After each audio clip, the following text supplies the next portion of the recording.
역대하 29장에 있는 우리 이 말씀을 보면서 우리 히스기야 왕의 믿음이라는 제목으로 우리 이 시간 이 말씀을 통해 은혜 받기를 원합니다. 오늘 본문의 말씀은 히스기야 왕에 대한 바로 이야기로 시작을 하고 있습니다.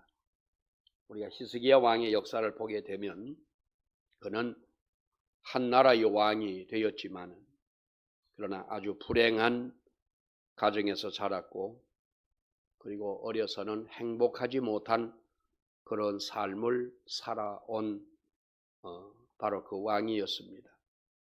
그가 왕위에 오를 때에 나이가 25세였더라라고 말씀을 하고 있는데 25년 동안 살아오는 동안에 이 히스기야 왕의 아버지는 아하스라고 하는 이스라엘의 왕이었죠. 예루살렘의 왕이었는데 우리가 성경을 보면 그 아버지인 아하스가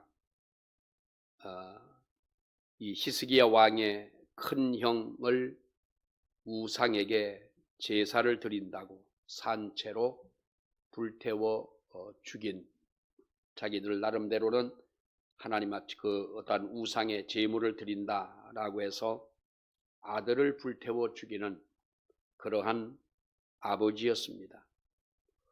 그러다 보니 자신도 이렇게 되지 않을까라고 하는 그런 두려움도 아마도 어린 나이에 있지를 않았겠습니까?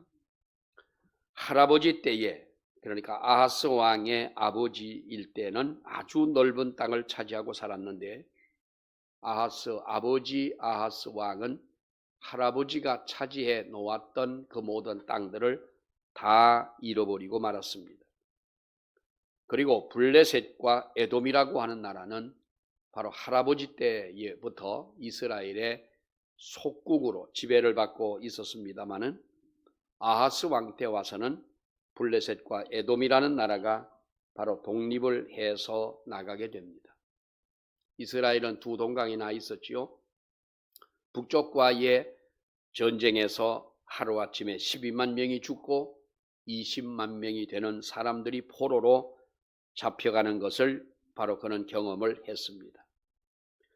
그리고 아버지가 죽자 백성들은 바로 왕들이 묻혀있는 그 묘실로 아하스를 들여보내지 않았습니다. 예루살렘에 그저 묘실에 장사를 했다 이렇게 이야기를 합니다만 우리나라 같으면 왕들이나 또 군대 우리가 그 어떤 장성들이나 나라에 공을 세운 사람들이 국립묘지로 가지 않습니까? 그런데 그런 곳으로 가지를 못했다라고 하는 말이죠. 그러니 아하스가 어떻게 살아왔는지를 우리가 볼 수가 있고 이러한 불행한 가족 경험을 한 이 히스기야로서는 어떻게 그가 온전한 삶을 살아갈 수가 있었겠습니까? 그런데 의외로 히스기야 왕은 온전한 가정을 이루고 그리고 그는 바로 평생을 하나님 앞에 올곧게 살아간 바로 그러한 사람임을 볼 수가 있습니다. 바로 유대의 13대 왕 히스기야가 겪었던 가족사지요. 우리가 역사를 보면은 이와 비슷한 경험을 한 사람들이 세상에서 성공적인 삶을 사는 사람들을 우리는 종종 보게 됩니다. 우리는 철학자 키엘 케고를 많이 이야기를 하고 또 많은 사람들이 알고 있습니다. 이 키엘 케고리라고 하는 사람은 덴마크의 고독한 실존주의 철학을 만든 사람이다. 이렇게까지 아주 사람들이 칭송을 하고 그에 대한 철학에 대해서 정말로 존경을 하는 바로 그러한 유명한 사람이었지요. 그런데 이 키엘 케골의 역사를 보게 되면 그도 역시 가족은 엄청난 많은 고통 속에 살았습니다. 아버지는 황량한 벌판에서 양을 키우는 목동이었습니다. 그러니 겨울철에는 얼마나 춥고 배고프고 힘든 그런 삶을 살았겠습니까? 정말로 그는 이 추위와 굶주림으로 자신에게 가혹한 삶을 주시는 하나님의 저주다.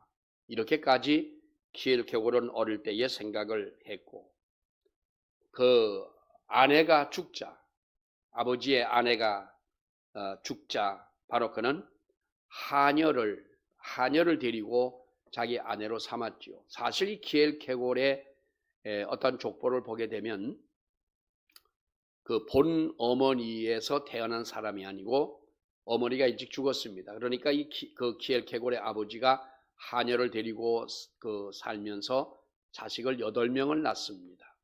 근데 그 중에 막내로 태어난 사람이 바로 이 키엘케골인데, 그 형제 위로 5명이 이유 없는 병으로 어려서 일찍 죽습니다.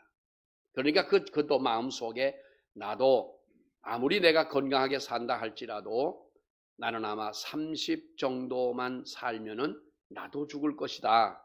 이렇게 그런 두려움 속에 이런 생각을 하면서 그는 하루하루 세상을 살아갑니다. 아버지를 원망하고 방탕한 생활을 하기도 합니다. 자살을 하려고 정말로 그는 자살을 기도하기도 하고 우울증에 빠져보기도 했습니다. 그러나 그는 끝까지 자기의 인생을 포기하지 않았습니다. 그리고 후에 유명한 한 철학자가 된 것이죠.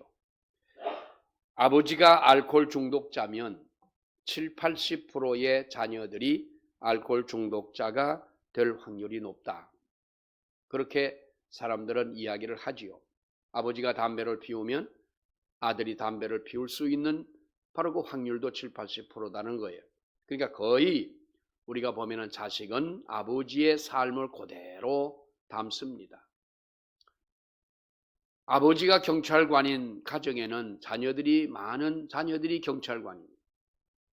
그 보면은 군인들도 보면 아버지가 직업군인이면 자녀들도 직업군인인 경우가 많고, 목사님들 중에서도 보면은 목사님과 장로님들의 자녀들이 훨씬 많아요.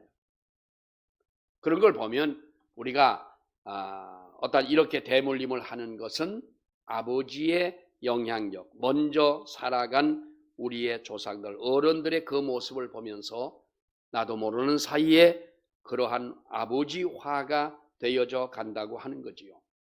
이 키엘케골이라고 하는 사람이나 또 우리가 히스기야 왕도 보게 되면 이렇게 불행한 가족사를 가지고 있지만은 어떻게 이러한 삶을 살아갈 수가 있었느냐. 불행한 가족 경험을 그는 승화시켰고, 유다 나라 왕 중에 가장 하나님의 사랑과 하나님의 축복과 하나님의 은혜를 받는 왕으로 역사에 기록이 되어 있는 것을 볼 수가 있습니다. 히스기야 왕으로 있을 때의 나라는 참으로 위태로웠습니다. 그 아버지 때도 물론 그랬습니다만은, 아버지는 친아수르 정책을 썼지만은 가만히 보면 아수르 왕에게 이용만 당해왔던 것을 히스기야는 알았지요. 그리고 북쪽 이스라엘도 역시 아수르라고 하는 나라에 의해서 망하지 않습니까? 하루아침에 12만 명의 전쟁으로 전사를 하고 그 중에 살아남은 사람들이, 자식들과 처들이, 부인들이 바로 이렇게 포로로 끌려가 버리는 바로 이러한 상황이 되어집니다. 이 히스기야는 정말로 불행한 사람이었지요. 큰아들을 아버지가 불로 태워 죽이는 그러한 모습을 보게 되었고, 이방신의 제사를 드렸으니 얼마나 또한 백성들로부터도 우리가 비난을 받았겠느냐. 전국에 산당을 짓고 산당 제사를 드렸습니다. 그리고 성전의 기물들을 아수르 왕에게 갖다 바치게 된 것입니다. 성전에 들어가는 문을 폐쇄해버렸고 성전에서 이방 신에게 제사를 드렸던 것이지요. 종교적인 면으로 보나, 우리가 정치적인 면으로 보나, 그러다 보니 도덕적인 면에서도 그 당시의 예루살렘은 썩을 대로 썩어버린 그러한 모습을 우리에게 보여주고 있습니다. 여러분, 경제는 경제대로 형편없게 되어버렸고 군사적으로도 아주 약체가 되어버리고 말았습니다. 어떻게 보면은 회복 불능 상태처럼 이렇게 이스라엘은 됐다는 거지요. 희망이 없습니다. 이럴 때에 하필이면은 히스기야가 이스라엘의 왕이 된 것 아닙니까? 오늘 성경 기자는 히스기야의 생을 한마디로 이렇게 말씀하고 있습니다. 1절과 2절의 말씀을 보면은 그가 25세의 왕이 되어 29년을 치리하였는데 다윗의 모든 행위와 같이 여호와 보시기에 정직히 행했다라고 말씀을 합니다. 히스기야가 누구와 달랐느냐? 자기의 아버지와는 달랐습니다. 아버지는 성경에 뭐라고 말합니까? 다윗같이 아니하여 여호와 보시기에 정직히 행하지 아니했다. 그 중에 우리가 유다 왕들 중에 보면은 열왕기상에 아사 왕이라는 왕이 있고 또 여호사밧이라는 왕이 있습니다. 그리고 요시야라는 왕이 있습니다. 성경의 역사 왕정 시대를 지나면서 하나님 앞에 정말로 칭찬들은 왕이 누구냐? 아사와 여호사밧과 요시야 왕이었는데 그 중에도 특별히 하나님의 사랑과 하나님 앞에 은혜를 받은 왕은 히스기야 왕이었다라고 이렇게 평가를 합니다. 어떻게 보면은 왕들 중에 가장 좋은 개혁적인 왕으로 그런 평가를 받은 것이지요. 그런 역대 왕이 제거하지 못한 산당까지 제거할 정도로 유다 나라에 큰 업적을 남긴 사람입니다. 그야말로 마른 땅에 꽃을 피운 사람이고 마른 땅에 샘이 솟도록 한 사람이 바로 히스기야였다는 겁니다. 그런 많은 단점과 그런 많은 어려움 속에서 바로 그가 이렇게 어떻게 위대한 사람이 될 수가 있었는지. 여러분, 하나님의 은혜를 받은 사람이라면, 우리가 하나님의 사람들이라면 어떤 경우에도 포기하거나 원망하거나 그리고 어떠한 경우에도 우리가 무너질 사람들이 아닌 것입니다. 우리가 믿음이 있는 사람들이라면 가끔 보면 TV에 나와가지고 뭐 사람들이 이렇게 얘기하는 걸 보면 너무 쉽게 이렇게 얘기합니다. 내가 그렇게 어려움을 당할 때에 정말 생을 포기하려고 한 적이 한두 번이 아니었다. 그러는 거예요. 오죽하면 그랬겠습니까? 오죽하면. 그러나 때로는 어떤 신앙의 사람들이 나와가지고 자기의 더 어려운 이야기를 하면서도 그런 나는 하나님 앞에 그래도 십자가 붙잡고 기도했다라는 이야기를 들을 때 정말 우리가 믿는 사람들은 다르구나. 어떤 환경, 어떤 경제적인 처지나 어떤 조건이든지 우리는 그곳에서 죽음을 깨뜨리고 부활하신 그리스도의 생명력, 그리스도의 영향력을 드러내는 것이 오늘 우리가 믿는 성도의 삶인 줄로 믿습니다. 어떻게 하든지 우리는 하나님의 사람들은 가정을 살려야 됩니다. 우리의 가정을 살리고 우리가 우리 교회를 살리고 그리고 우리는 이 시대를 여러분 우리가 이 시대를 보십시오. 얼마나 정말로 복잡합니까? AI의 시대, 인공지능의 이 정말로 우리가 그 기계화가 되어져 가는 기계가 사람인지 사람이 기계인지도 구분할 수 없는 이런 시대를 우리가 살아가면서 얼마나 우리의 정신을 혼란하게 만들고 이러한 틈을 타서 얼마나 흑암의 권세가 우리를 유혹을 합니까?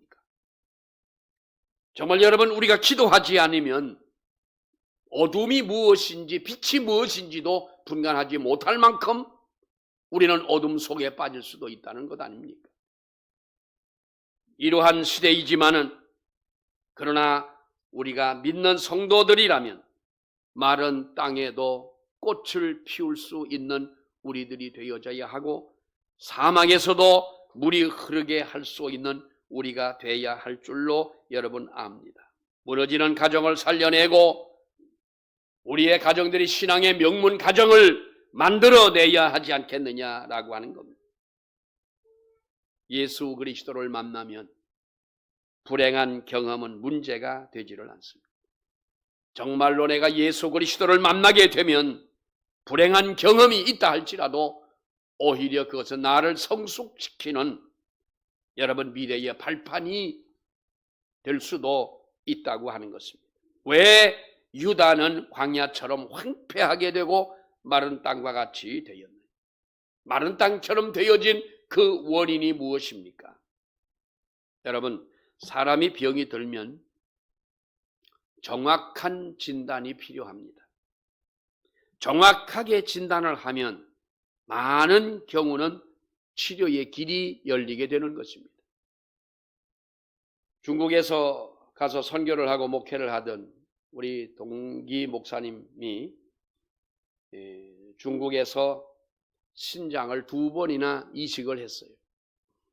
아주 몸이 약해서 중국을 갔는데 신장을 2번째 이식을 하고 나서 그의 몸에 열이 40도가 넘는 펄펄 끓는 열이 납니다.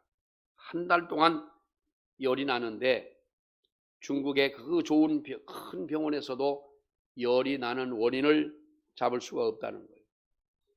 근데 언제 한번 연락이 왔어요. 전화가 왔는데 기도를 좀 해. 나 김 목사 기도 좀 해줘. 나 지금 안산병원에 입원을 하고 있는데 열이 안 떨어져 가지고 죽을 것 같다는 거예요.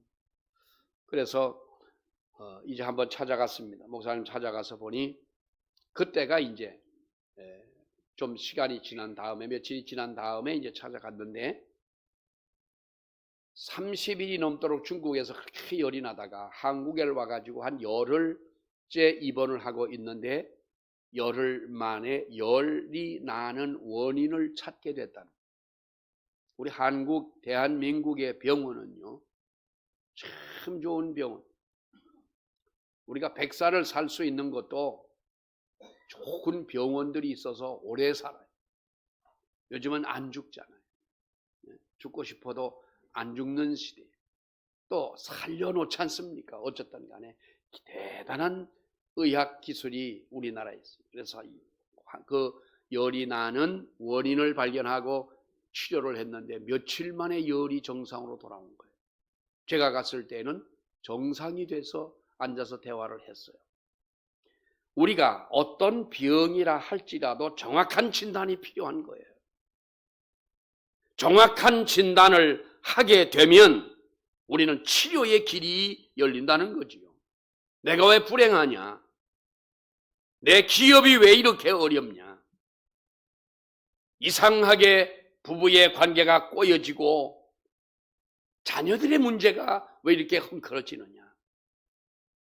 왜 내가 경제적으로 어려움을 당하고 이 나라에, 이 작은 나라에 그렇게 부흥하고 그렇게 뜨겁던 신앙으로 열정이었던 대한민국이 왜 이렇게 사탄의 마당처럼 되어져 버리고 마느냐? 정확한 진단이 필요하다는 것입니다. 히스기야 왕은 자신의 나라가 마른 땅과 같이 광야처럼 피폐하게 된 원인을 그런 진단을 했습니다. 그것이 6절에 있는 말씀을 보게 되면 그러니 이렇게 말합니다. 우리 조상들이 범죄하여 우리 하나님 여호와 보시기에 악을 행하여 하나님을 버리고 얼굴을 돌려 여호와의 성소를 등졌더라. 여호와의 성소를 등지고, 그러니까 우리 조상들이 범죄했다라는 거죠. 그 범죄로 인하여, 그 죄의 대가로 인하여 우리가 지금 이렇게 어려움을 겪고 있다. 구체적으로 여러분 어떤 죄입니까? 하나님 보시기에 악을 행했다고 했는데 그 악이 무엇입니까? 하나님을 버리고 얼굴을 돌이켰다는 거예요. 여호와의 성소를 등졌더라는 거예요. 그 낭실의 문을 닫았고 하나님의 제단의 등불을 꺼버리고 말았습니다. 분향하지 않고 하나님 앞에 번제를 드리지 않았다. 한마디로 말하면 하나님의 교회와 멀어졌다는 거지. 하나님께 드리는 경배가, 우리가 경배하는 삶이 여러분 끊어져 버리고 말았습니다. 하나님과 상관없는 나라가 되어져 버렸다는 것입니다. 삶 속에서 하나님을 의식하지 않습니다. 하나님이 공급하시는 풍성한 하나님의 은혜를 누리고 사는 것이 아니라 자기들의 능력으로 자기들의 힘으로 세상을 살려고 했더라는 거예요. 그래서 하나님이 어떻게 하십니까? 8절에 있는 말씀을 보면은 유다와 예루살렘을 진노하셨다. 내버렸다는 겁니다. 두려움과 놀람과 비웃음거리가 되게 했다. 그리고 조상들이 칼에 엎드려졌다. 자식과 아내가 포로로 잡혀갑니다. 이것이 바로 히스기야의 원인, 그 나라가 망하게 된 원인의 정확한 진단이라고 하는 거죠. 히스기야는 정말로 하나님 앞에 정확한 역사의 의식을 그는 가지고 있습니다. 그리고 바른 신앙관을 가지고 있었다는 거죠. 하나님 중심으로 역사를 보고 하나님 중심의 신앙을 가진 사람이 히스기야 왕이었습니다. 자신의 민족이 수치를 당하고 가전 고난을 겪고 젖과 꿀이 흐르는 가나안 땅이 황무지로 변한 그 원인은 하나님의 성소를 더럽혔다는 거예요. 여러분, 하나님의 거룩한 성전에서 우상 숭배를 하는 데에 모든 것을 사용한 바로 그 아버지 아하스 왕의 그 행위라든지 조상들의 그 모든 삶을 히스기야는 정확하게 압니다. 그래서 그는 바로 처방전을 내립니다. 무너진 나라를 살리기 위해 가장 먼저 한 것은 무엇입니까? 오늘 이 성경을 보면 우리가 3절에 첫째 해, 첫째 달에 그랬어요. 제일 먼저 한 것이 뭡니까? 바로 여호와의 전 문을 열고 수리를 하였다. 히스기야는 왕이 되어 가장 먼저 한 일이 하나님의 성전의 문을 열었다는 것입니다. 그리고 5절에 보면은 이제 너희는 성결하게 하고 너희 조상들의 하나님 여호와의 전을 성결하게 하라 이렇게 말하고 10절에도 보면은 이제 이스라엘의 하나님 여호와와 더불어 언약을 세우라 그랬습니다. 왕이 되자마자 그는 바로 아버지께 닫았던 하나님의 성전의 문을 열었던 것입니다. 이방신을 섬긴다고 파괴해버린 하나님의 성전을 수리함. 여러분, 이것이 그렇게 쉬운 일은 아니죠. 한 나라의 대통령이 되고 나면 대통령 마음대로 뭐든지 할 수가 있는 겁니까? 왕도 마찬가지죠. 당시에 왕이 가지고 있는 권력이 지금의 대통령과는 좀 차이가 있다고 하겠지만은 그러나 반대하는 사람들도 있을 것이고 했습니다만은 그러나 히스기야의 이것이 믿음이었다고 하는 것입니다. 문제는 하나님의 교회의 문을 닫는 일이요. 사랑하는 여러분, 우리가 우리의 신앙을 진단한다면 우리가 해야 할 일들이 무엇이겠습니까? 내가 하나님의 성전의 문은 닫고 있지 않냐? 하나님의 성전을 향해 가는 나의 믿음의 길이 정말로 닫혀져 있지는 않느냐? 우선순위로 그는 바로 무엇을 합니까? 제사장과 레위인들로부터 회개하라는 것입니다. 아버지 때에 돈을 뇌물을 주고 제사장이 되고 뇌물을 주고 레위인의 그 높은 자리에 앉아있던 사람들, 이런 사람들이 바로 하나님 앞에 회개해라. 뇌물은 눈을 어둡게 한다고 그럽니다. 이 뇌물이라고 하는 것이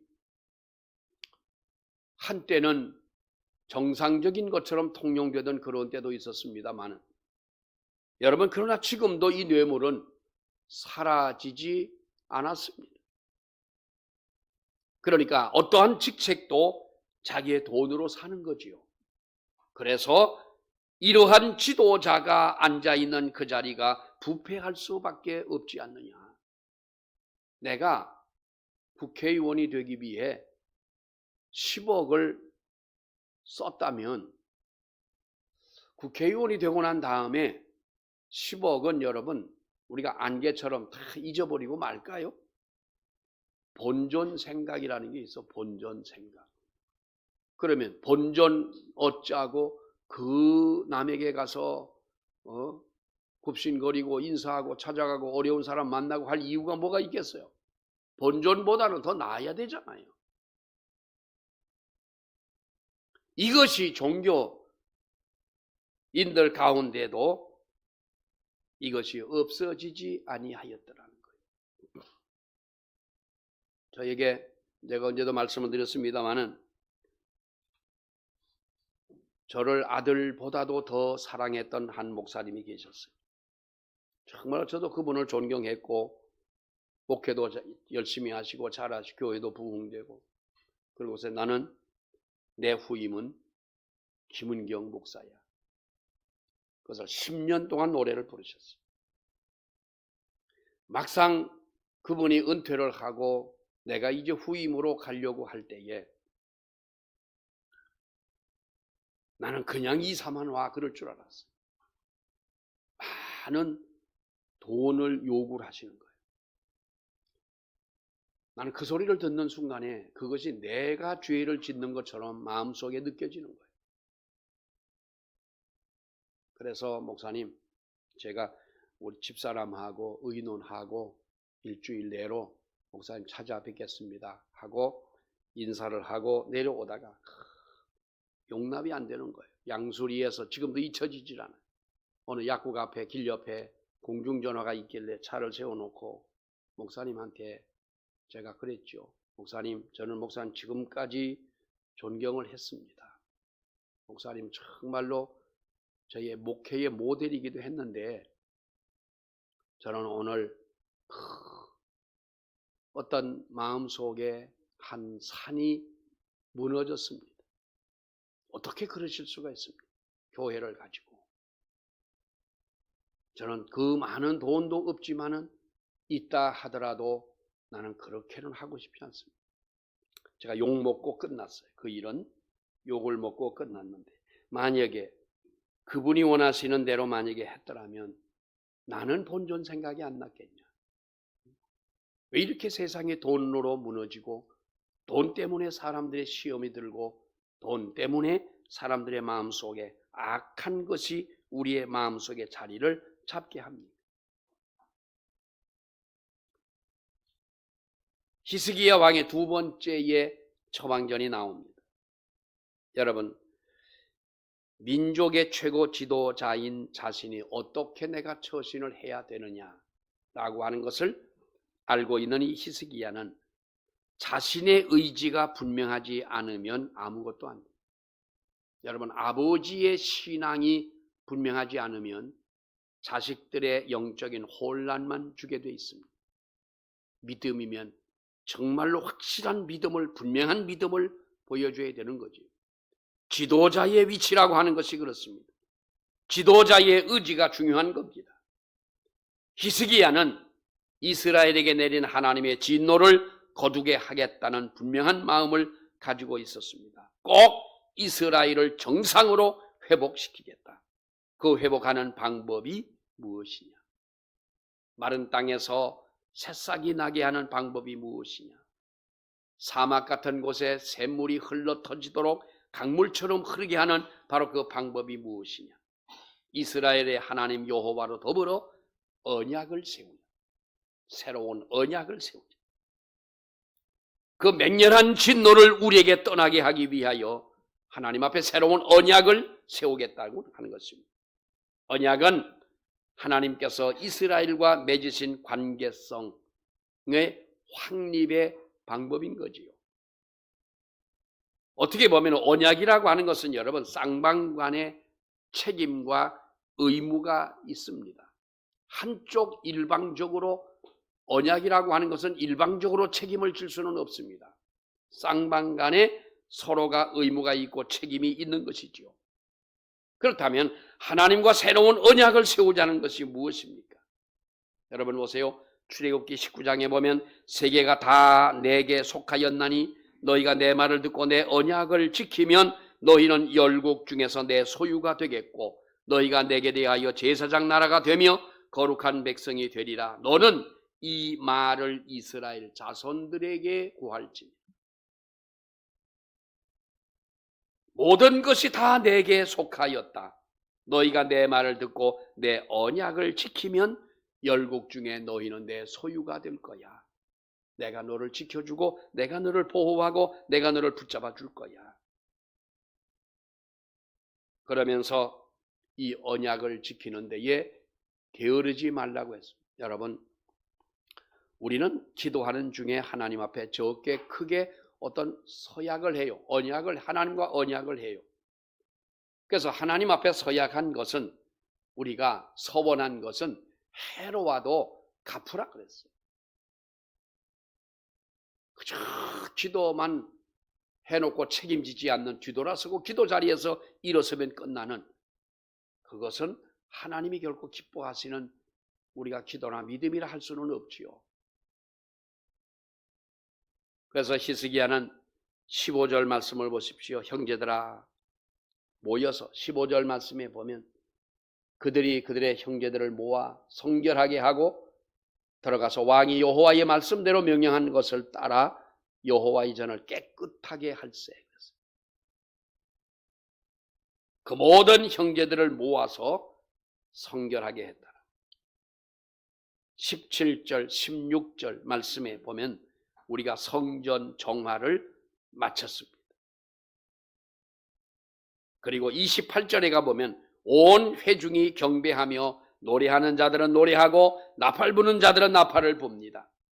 왕과 함께 있는 자들이 다 경배를 했다 그랬습니다. 이렇게 하나님의 성전이 정상이 되어졌다는 거예요.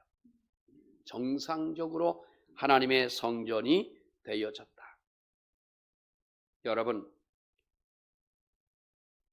우리 아무리 사람이 불행한 경험이 있다 할지라도 우리는 불행한 경험이 때로는 우리가 성장하는 데에 밑거름이 되기도 합니다.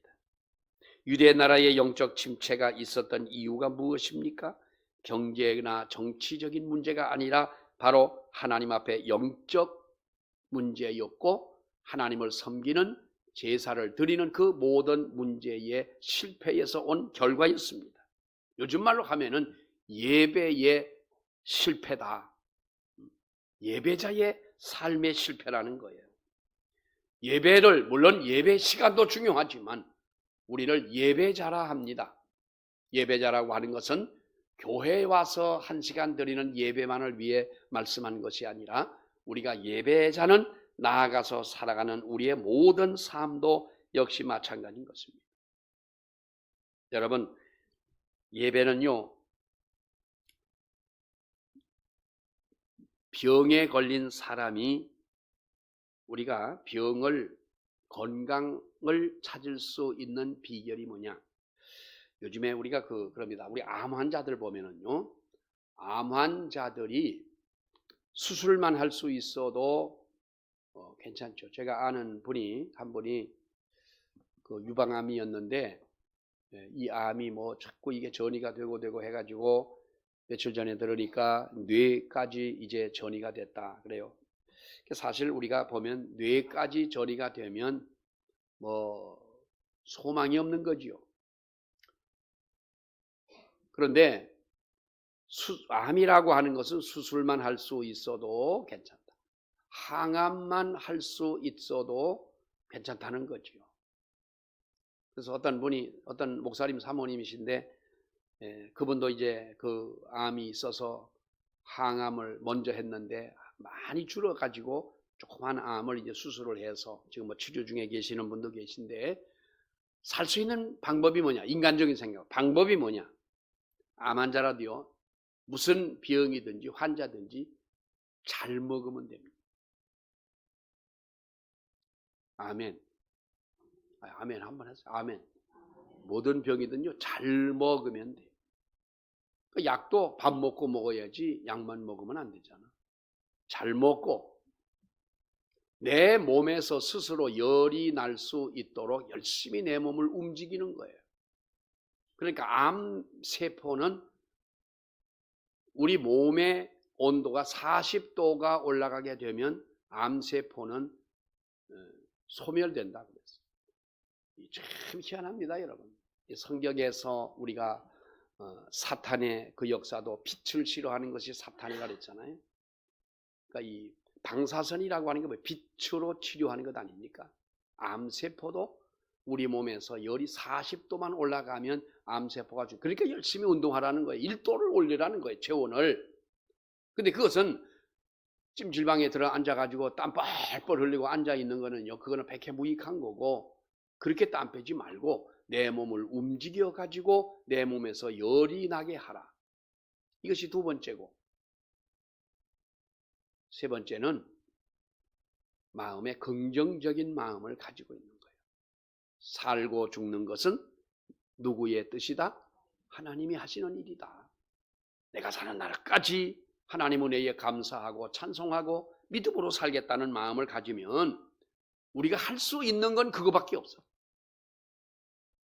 뭐 병원에서 치료하고 하는 거야 하지만은 우리 인간이 할 수 있는 것은 그것이 최상의 방법.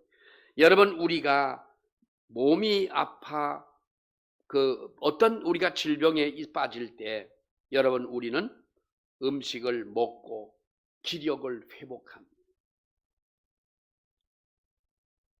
이것은요, 어떤 현상입니까? 입맛이 없어지고 정말 입이 왜 쓰다고 그러죠? 정말 입이 쓸 때가 있잖아요. 그렇게 우리가 감기 몸살을 심하게 앓게 되면 그런 것인데, 우리가 예배라고 하는 것, 하나님 앞에 우리가 나아오는 것은 어제가 말복, 그저께가 말복인가요?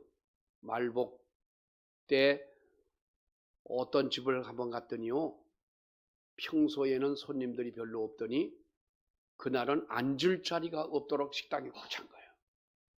무슨 오리백숙 뭐 그런 거 하는 집인데, 그러니까 손님이 왔는데 밖에서 조금만 기다려달라고, 난 그 집에 가가지고 그 소리 처음 들어봤고, 그렇게 많은 손님이 온 게 내가 더 오히려 불편하긴 하지만 기분이 좋은 거요. 근데 한 끼 먹어 그렇게 우리가 몸보신이 될 수 있는지는 모르겠습니다만, 여러분, 우리가 예배라고 하는 것은 그렇습니다. 힘을 잃어버리고 기력이 다 쇠해지고 영적으로 내가 비틀거릴 때 하나님 앞에 나와 하나님과의 관계를 회복하고 하나님 앞에 막혀진 문을 열고 나를 정결하게 하고 은혜를 사모할 때에 하나님은 우리를 다시 영적으로 회복하게 해주시는 줄로 믿습니다. 중요한 것은요, 우리가 세계적인 학자인 데이비드 핑크라는 사람이 있습니다. 이 사람은 인간에게 시급한 것이 뭐냐? 오늘날 이 시대에 인간에게 시급한 것은 정신적인 안정이라고 했어요. 그래서 정신적인 불안정 속에 살아가는 사람이 그만큼 많다라는 말도 되는데, 왜 정신적인 안정이라고 하느냐? 그래서 정신적인 안정을 위해서는 네 가지 균형이 접해져 있어야 된다고 그럽니다. 첫째는 일이 있어야 되고, 둘째는 놀이가 있어야 되고, 셋째는 사랑하는 사람이 있어야 되고, 그리고 네 번째는 예배가 있어야 된다는 거예요. 근데 이 사람은 믿는 사람이 아니에요. 신학을 한 사람도 아니고 예수 믿는 사람도 아니에요. 근데 그는 가장 그 중에 네 가지 중에 가장 근본적인 것이 바로 예배다 그랬어요.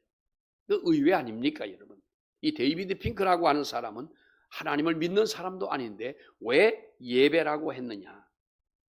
육신의 건강도 예배가 중요하고, 가정의 평안도 예배가 중요하다. 하나님과의 관계가 중요하다는 거예요. 우리의 최상의 가치를 하나님 앞에 우리가 올려드릴 수 있는 바로 그와 같은 삶. 여러분, 히스기야는 어려운 시대에 어린 나이에 왕이 됐습니다. 아버지가 만들어 놓은 나라의 꼴을 보니 정말 이 나라가 풍전등화라는 말도 거기를 비치지 못할 만큼 다 퇴폐해버리고 마른 광야처럼 되어버린 그 땅 위에서 가장 먼저 하나님의 교회를 생각하고 예배를 생각하고 하나님 중심으로 시작을 하였더니 왕 중에 히스기야 왕과 같은 자가 없더라. 다윗 왕의 살아온 그 모든 삶을 그대로 닮아온 히스기야 왕이었더라는 거예요. 이것이 바로 우리가 본받아야 할 왕의 히스기야 왕의 믿음인 줄 압니다. 우리가 입으로만 믿는 우리가 아니라 정말 저와 여러분 가운데 이러한 믿음이 있기를 주의 이름으로 축원합니다. 우리 기도하겠습니다. 거룩하신 아버지 하나님, 하나님의 은혜를 감사합니다. 오늘도 우리에게 거룩한 날을 허락하여 주시고 하나님 앞에 나와 예배하며 그 어려운 시대에 그리고 어린 나이에 왕이 됐던 히스기야 왕의 그 모든 믿음의 삶을 저희들이 보면서 하나님은 우리도 본받고 싶어지는 히스기야 왕의 그 믿음을 저희가 보았습니다. 은혜 위에 은혜를 더하시고 능력으로 함께 하셔서 자비하신 하나님, 어떠한 어려움 속에 있다 할지라도 우리들이 하나님의 거룩한 말씀과 은혜 가운데 굳건히 서 나아갈 수 있는 저희가 되게 하여 주시기를 원합니다. 히스기야와 같은 믿음으로 우리 모든 성도들 머리 위에 복을 주시고 그래서 더 교회가 부흥하고 새로워지는 역사가 있게 하여 주시옵소서. 예수님 이름으로 기도하옵나이다. 아멘.